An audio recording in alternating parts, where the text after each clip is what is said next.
Here's my new project, Teluva.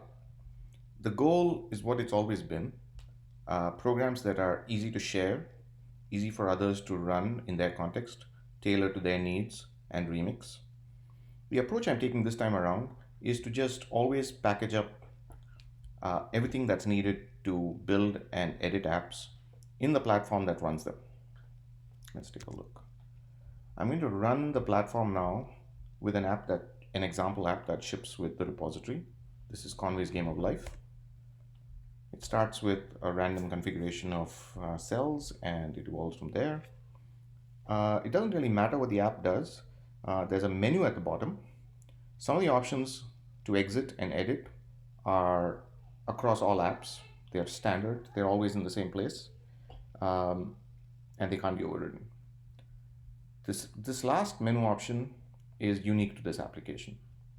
Let's edit the app. When you edit an app, it puts you in this big picture view of the app's source code. Fred Brooks said data is more important than functions, so I'm going to follow that. You can see the global data, that is the domain of the application. And below the data, you see the functions arranged in top-down order.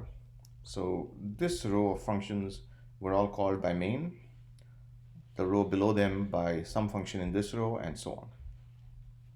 Let's edit render. When we come here, we see that this is plain old Lua code. Lua is a standard programming language. It's been around for 30 years. It's widely available, portable. There's nothing new here. Most Lua programs should just run as is. I'm going to now, and I can browse to other programs by moving the cursor and then pressing Ctrl G, as you can see at the bottom of the menu, and it pre-populates the screen, the field with the word at the cursor, and in this way I can bounce around. Let me go back to render. I'm going to change the color now.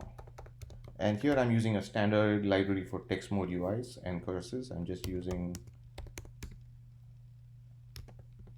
the standard interface. And let's try this. Hopefully it got it right.